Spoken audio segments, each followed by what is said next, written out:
প্রিয় দর্শক, আশা করি ভালো আছেন। আজকে আমরা চলে এসেছি রংপুর জেলায় অবস্থিত রংপুর কোতোয়ালি থানার সামনে তিলোত্তমা সুইমিং পুলে।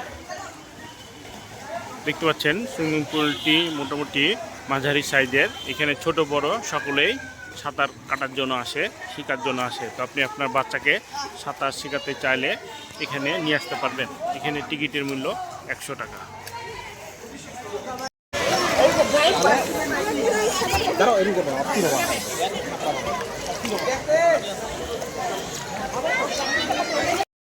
বাসা ভালো আছে, আমরা চলে এসেছি।